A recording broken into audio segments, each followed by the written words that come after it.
And now it's time for another edition of What Would Jello Do?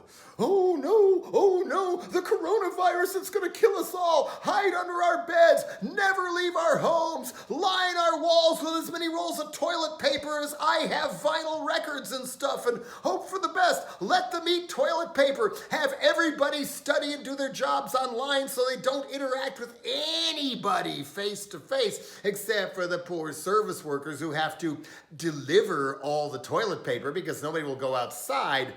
Okay, this is a scary situation. I get it. But according to the Center for Disease Control, last year, or maybe the year before it was, either way is about the same, over 60,000 people in this country died of the regular flu. But they don't call that a pandemic. I mean, if they were running all the victims' names on tickers on the TV news, they would never have room on the tickers for anything else because there would be new ones every few minutes because that's what the flu does. According to the CDC, the people who die from the flu are almost entirely elderly and what they call infirm, which can often mean homeless or impoverished or some other unfortunate condition. It also said 45 million people actually had some form of flu. And even more than that, well, 49,000, that's not 61,000, died from pneumonia as opposed to flu. And this is just regular pneumonia. And in 2018, over 11,000 people died from what they call hospital-related infections. You know, hospital germs and all, which is actually only about a quarter of a number I heard quoted years ago by Ralph Nader. In other words, we got to put this in perspective. But at the same time, part of the reason this is getting so crazy is just like these other countries who didn't step in to handle the thing in time.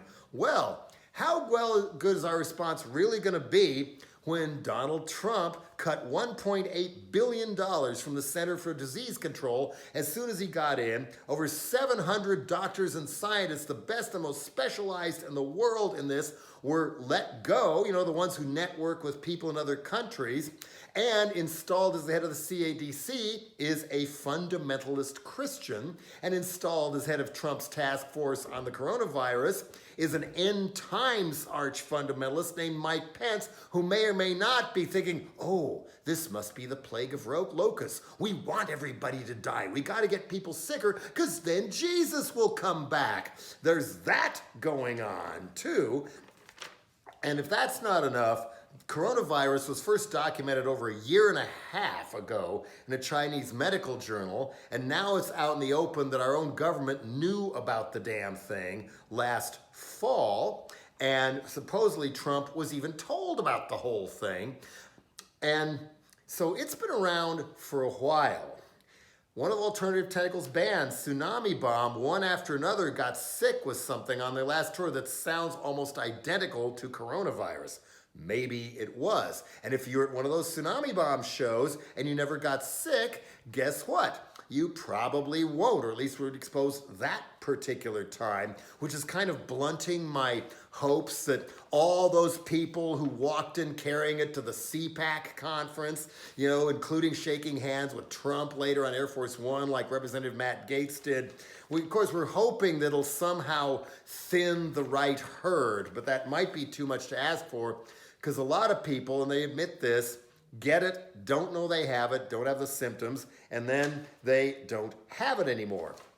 But meanwhile, in addition to the impeachable offense of gutting the Centers for Disease Control to fund his big, beautiful wall, on top of that, the National Security Council's Pandemic Division, which is a national security issue for crying out loud and not just a stock market issue, Trump let them all go, abolished the department. And according to Representative John Garamendi, whose district includes Vacaville, California, where the first American coronavirus person was diagnosed, what did they do when they got the people off the cruise ship in quarantine in Japan? The infected people and the uninfected people were put on the same plane. They were supposed to go on separate planes for pretty obvious reasons. Then when the plane lands at Travis Air Force Base, out go people to greet them and help them out without even so much as a mask on. So yeah, you wonder why the first person was infected in Vacaville, even if she didn't work at Travis Air Force Base or anything. That should be pretty obvious. Garamendi also made the point that there were so few testing kits, especially at first. Why? Because in our whole privatized mentality that even schools should make a profit and stuff, and preschools should be for profit, it's also, why are we gonna make test kits if we can't scam on it? We want disaster capitalism, as Naomi Klein calls it. Yeah, so Garamendi made the point, look, they're cranking them out by the hundreds of thousands in South Korea right now. Just get some empty jumbo jet freighter planes, fly them to South Korea, fill them up, bring them back, and we have testing kits. He also pointed out that the Trump administration was not allowing any of the testing kits to be looked at by a lab in Berkeley that was one of the gold standards for doing this kind of work, and instead routing them to an overcrowded, overworked public hospital in Sacramento. So what do we do now? I mean, obviously it's gonna spread. Obviously we're all scared, and why not? And most people who get it are going to survive. So they say, oh yeah, work at home, hide from everybody, hide from the, and you gotta get ready to start wearing masks, and then they don't supply the right kind of masks, do they? Well, if we're gonna have fun with disaster capitalism, shouldn't we be having fun with some of these kind of masks?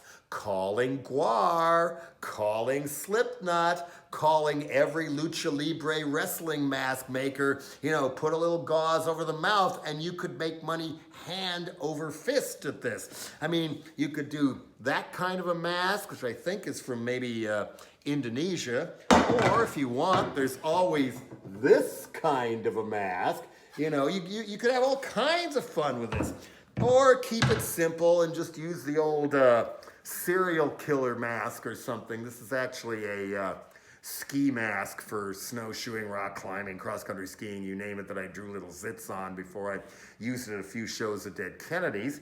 And, well, yeah, let's get straight in here. Here we go. How about a wrestling mask? Hard to get on my big fat head, so here we go. You know, have everybody walking around in wrestling masks. Put a little bit over the mouth. You know, maybe use this or something. How's that for a mask to protect yourself from coronavirus? Or for that matter, this birthday present I got from a prosthetics guy in Vancouver when I was up there one year. You know, how about this? This will protect you. I want to go walking around with this thing on for now. How's that? And meanwhile, another opportunity was missed, for crying out loud, but you could still do it with everybody cowering in their homes.